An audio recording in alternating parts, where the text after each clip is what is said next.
You know, most kids, you start thinking at an early age, as soon as you look in the sky at night and you see stars, and you think, well, what would it be like to be up there? And no matter where we grow up, everybody looks up at the sky and says, what else is out there? I started saying I wanted to be an astronaut when I was 5 years old, according to my mom. It was the beginning of our astronauts making their way up to the moon. I remember coming back like, what is this? You know, how do I go do this? This looks like fun. I looked at what NASA was doing. I was like, I want to be an astronaut.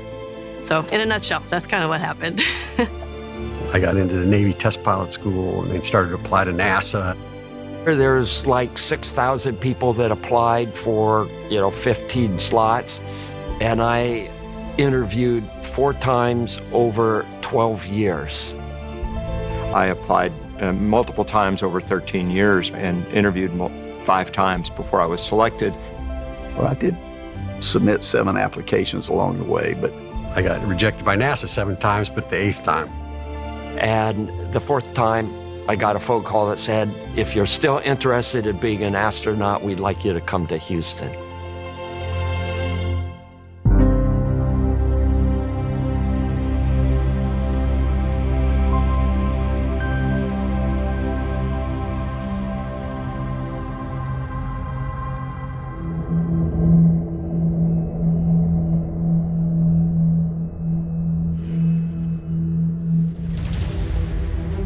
Finally, it's launch day. Launching to space, of course, was a momentous experience. You see that this rocket is a living, breathing beast. The thing is alive, and it wants to go. It suddenly feels like it's real.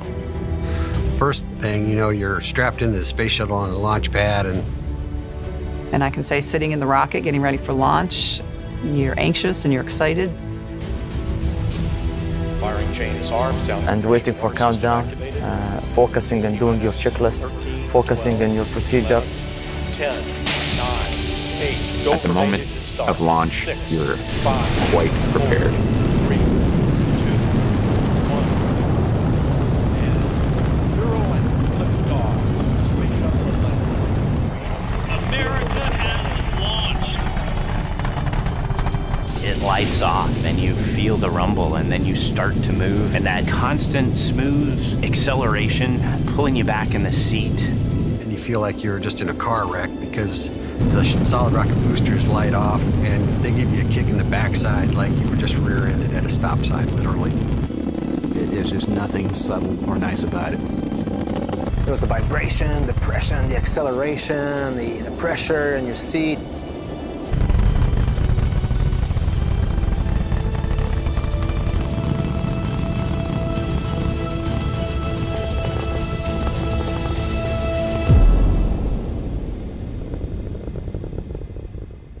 I distinctly remember the point when I stopped and thought, I did it. I'm here. My goal was to be an astronaut, and now I'm in space.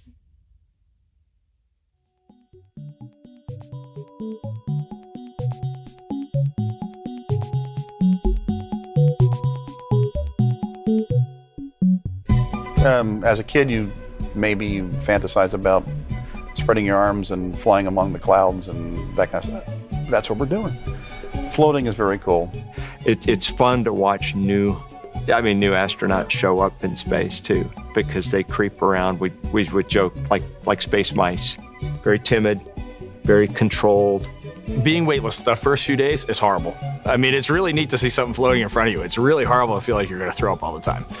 And then as you start to get into it, you start to realize that the human's an incredibly adaptive machine, and weightlessness is really, really well suited for us.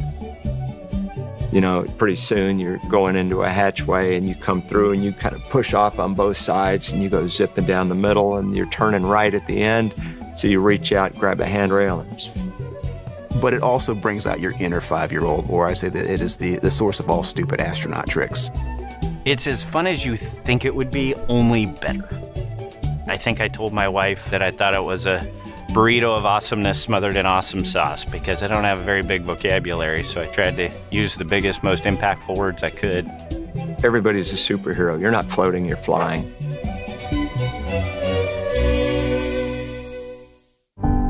So the International Space Station, being only 250 miles above Earth, We call it the kind of the proving ground for a lot of science. It is a national orbiting laboratory for the United States, and we do have hundreds of science experiments going on at any time. We're doing this amazing science up there. It is also absolutely the most wonderful observatory. And certainly for an Earth-facing observatory, the cupola module, this big bay window, that we have facing Earth, is the place to be. I got visited by 3 space shuttles.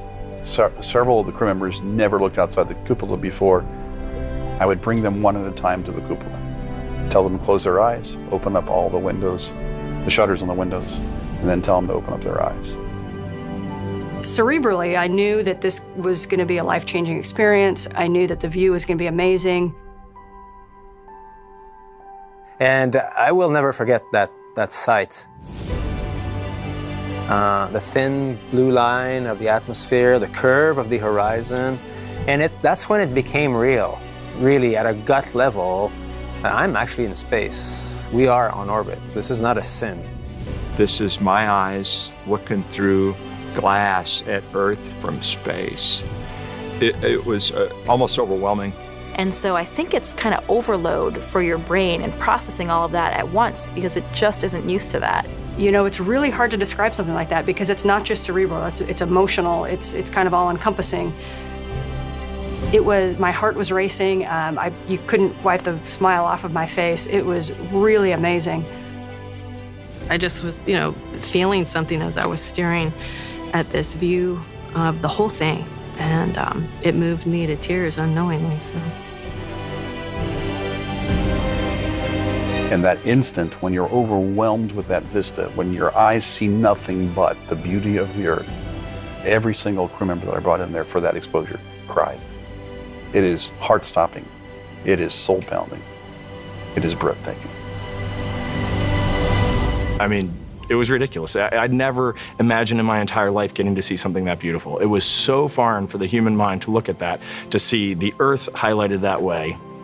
Well, I don't think anything prepares you for how crystal clear it is. I knew the colors, but they just seemed different to me. They seemed more vibrant, more translucent. I've never seen those colors here on Earth. These pearlescent yellows and peaches that form when you're looking at a body of water with the sun angle. It's just amazing. I just took a pencil and I drew like 15 curved lines and I just wrote light blue, darker blue, pink, purple, dark purple, all the way down to the surface of the Earth at sunset, because the scale of looking at a sun refracting through the atmosphere, it blew me away, okay? And no picture captures that. There's no high enough dynamic range of a photo to capture what the human can see. How in the world am I going to describe this? There's no words. There's no picture I could take to do it justice. There's no watercolors that I could put on paper to come close to the vividness, the ever-changing picture that I see staring at this planet. And I think that's the challenge of really trying to express just what ran through my mind when I'd look out there, because my mind would just race. It's like a work of art out the window there, and it surprises you every time you look at it. One of the most impressive things was watching thunderstorms, storm activity moving around the planet. You can see its path propagating around, and you have these big flashes all over the place. This one storm covering all the U.S. and lightning flashing off all over, nonstop. It's like watching neurons firing in a brain. These tentacles of light that are just connecting and traveling. Yeah, it might be starting over Florida, but it's like moving across the ocean to Africa as far as you can see. And that was, I remember floating there just thinking about, oh my gosh, everything is connected. We got to see some interesting things up there. One was Hurricane Dorian, a Category 5 hurricane with such a well-formed eye. When you look down at it, flying over in the station, it doesn't even look like it's moving, but you know the power that's at the center of that storm and what havoc that storm is wreaking on everybody on the ground. You look at it in terror, really, because you know all the people that are endangered underneath, but just the immensity of power that Mother Nature brings. A hurricane, a thunderstorm, everywhere you look, there is the environment doing something crazy. So we're coming up over Brazil, about to go across into the Atlantic Ocean. And looking out on the horizon, I saw it looked kind of brown. I'd never seen that really from the space station. And I instantly, what did I think? Human interaction pollution, for sure. It's just awful looking, it's terrible. But as we went over the Atlantic, it kind of got thicker and thicker and thicker. It was a sandstorm in the Sahara Desert, blowing this huge plume of sand up into the atmosphere, crossing the Atlantic Ocean and coming down in Brazil. I mean, that is crazy. If that doesn't change the way you think about the planet, absolutely nothing will. What struck me was when we looked at natural disasters, you see a flood, and you really can't pick out where they are on Earth. But when you see it from space, you realize that the effects of these natural disasters really hit everybody equally. And it really gives you this perspective that, you know, first of all, we're all in this together, and that the world is very small. What has always struck me every time I went there is how beautiful the Earth is, how fragile it looks, how alive it obviously is with the clouds, the water. It's like it's breathing. When you first look at Earth, you may say, wow, that's a continent. And then you look at it again the next day and you say, wow, there are mountain ranges. And then you look at it again the next day and it's like, oh, I could see synclines and anticlines in the geologic structure. You could see the Nile River and the Nile Delta so clearly, the Red Sea. And for me, that was just amazing to look down. You could see the Jordan River, the Sea of Galilee, the Dead Sea. And I was just thinking, this is where all this took place. The color palette is hard to compare. I mean, all these reds and oranges, and so the dunes all over in Central Africa and in Saudi Arabia, you have these so many different textures. And you can almost pick out where you are over the Earth because Australia's tans are different than African tans. Every piece of the Earth has its own tone, if you want. So you become very acquainted with the Earth from a big picture point of view. And you saw just the beauty of the landscape and the mountains and the deserts, and you start to think of how they were formed. You realize just how special the place we are is, and you feel that connection. So when you look at the Earth from that vantage point, I know others have said this, you don't see the borders. You don't see political borders, you hardly see geographical borders. You know, we're so used to looking at maps or globes. In low Earth orbit, you don't see a globe. And from no distance do you see the different colors for countries so that it makes them easy to distinguish. I was looking for all the little pink and green countries when I was looking at Earth. Where's Uganda? It's supposed to be pink on the atlas. You know, you don't see those geopolitical boundaries, all of the man-made boundaries that we've imposed upon ourselves as humans. You don't see any of that from space. It's just you and your team, and you're trying to make an impact on us evolving into something more. You forget about the politics. You forget about daily life that plagues us here on the ground, that colors our perceptions because you're insulated from it. And you just feel this sense of commonality more, and something that unites us all, and just that we're all human. Flying over Africa in the daytime with intense sunlight so much of the time, you don't really see much detail. It's so bright. But at night, when it's illuminated by starlight or moonlight, you really see a lot, and it's just fascinating. And you don't quite see the same texture, but you see mankind's influence on the planet. You get these beautiful, twinkly city lights. And they represent human sprawl, which isn't necessarily bad, but it is incredibly beautiful from space. I love looking at the atmosphere at night when you have that air glow, and sometimes it was a bit green, and then you have the aurora dancing around. And we were flying into this astonishing aurora, this rippling, pulsing river of green that's down below us, and the red that is stretching up to our altitude. It's like, it was just breathtaking.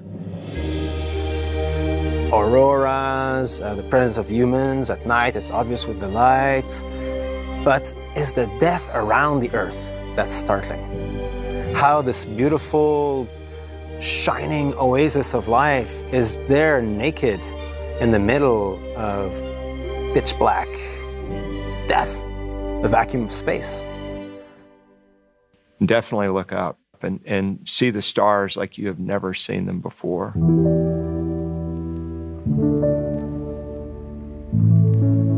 I mean, the Milky Way is just stunning. There's many things in the cosmos to gaze at. And for example, the Magellanic Clouds, those show up really bright and vivid because you don't have atmospheric scattering. You can see Andromeda, the spiral galaxy of Andromeda.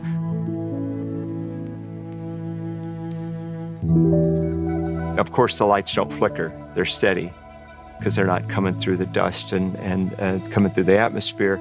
And then as you really adjust, you start to sense the very subtle colors that are in the stars. A little bit of reddish, a little bit of bluish, blue-white. Just all the colors in the light come out, in that depth of space as well. I could all of a sudden detect depth. Now, I couldn't tell you how much, but it's light years, right? And it's like, whoa, I can somehow tell that star is closer than that star. And that was something that knocked my socks off. And I thought, nobody told me about this. I don't think I had thought before going up there about how many stars you see, the density of stars. You see so many stars, it becomes hard to pick out constellations.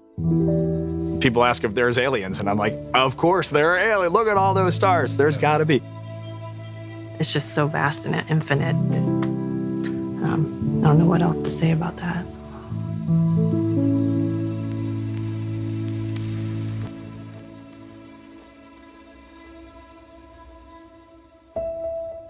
I remember using like the 800mm lens and just really zooming into places. And you still can't see people walking around or anything, but you see impacts of things. And you realize that a lot of times we have to pull way back. You have to pull way back and see the big picture of it. You realize just how small you are, because you at times struggle to find evidence of human activity down there. You can go over massive swaths of the Earth and not see a trace of any human impact. Or you can go over other swaths and you can see dramatic impact. Frequently in the summertime, there's a lot of fires in Africa. You see all of those plumes of smoke heading west across the Atlantic. You fly over South America and you see, widespread deforestation, and the impact that has. You can almost get a sense of the balance of, how nature is trying to balance all the inputs and the outputs and have a stable system. And you can see our effect on it. To me, it started to make me understand that everything is connected. What is happening in the ocean over here can affect what is happening on land over here. It's just all one thing, and it's all interconnected.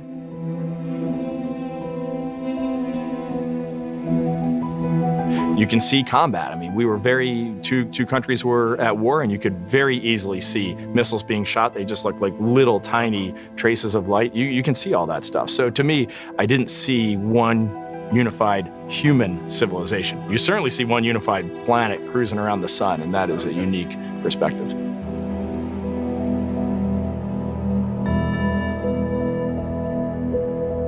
But during my time on space station, I had the chance to do a spacewalk, put on a spacesuit and go outside. And that's a very special experience for any astronaut. You're inside the space station or the shuttle, and now you put on a suit and go outside. It's like there is an elevation and risk when you do that, but it is a bit thrilling. Spacewalks always seem to be very busy and task-focused events where I got to do this and I got to move over here and do this. And then you just have to not think about where you are. Just concentrate on getting the job done. What's the big picture? Rarely did you have a minute where you could just say, just take a minute and enjoy the view. But, there were those minutes every once in a while.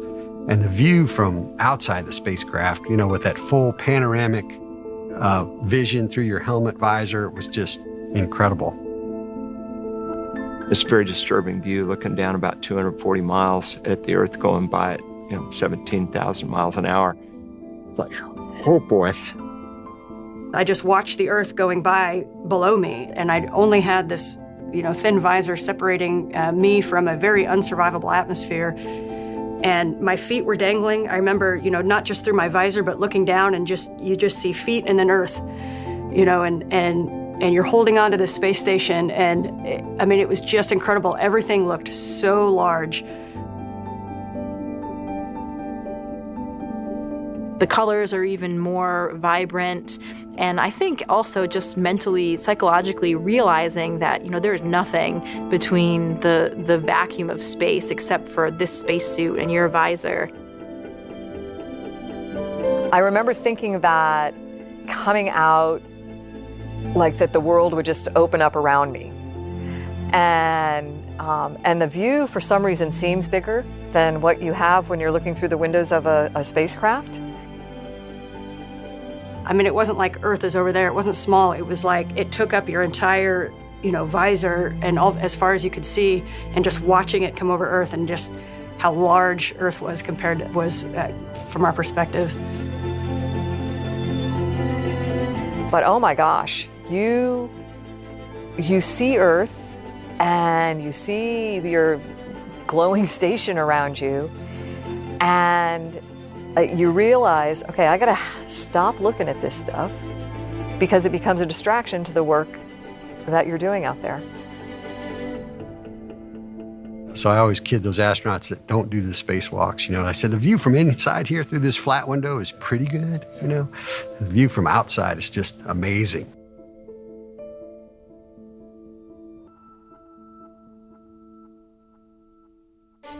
And the great thing about living on space station, I loved every minute of it. I had a countdown going, but it was, oh no, I only have 2 months left. All right, one last look at the Earth. This is some good news. The Earth is still beautiful. An Earth in crisis is still an Earth worth returning to. Life seems extremely busy, and the days start flying by, and before you know it, it's over.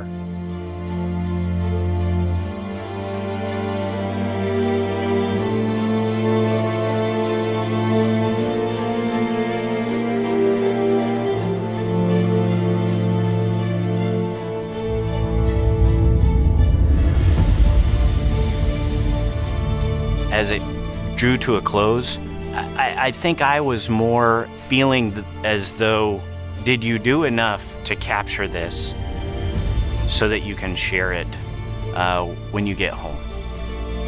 And so that you can light those fires in people as you go around and talk about this and try to, ignite the passion in kids just like I had ignited for me as a kid.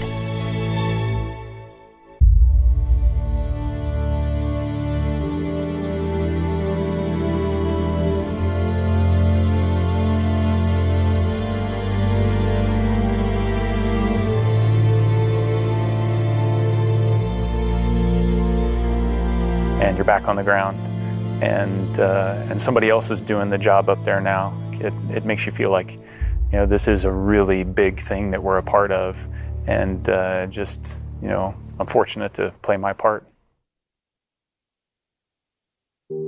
It is the fact that going to space and seeing the Earth from that vantage point has a life-changing effect on most of us.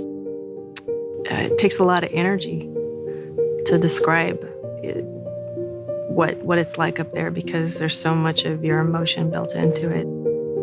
I think the best way to describe it is that your viewpoint changes, that you can look at the same thing, but it changes the lens through which you see it.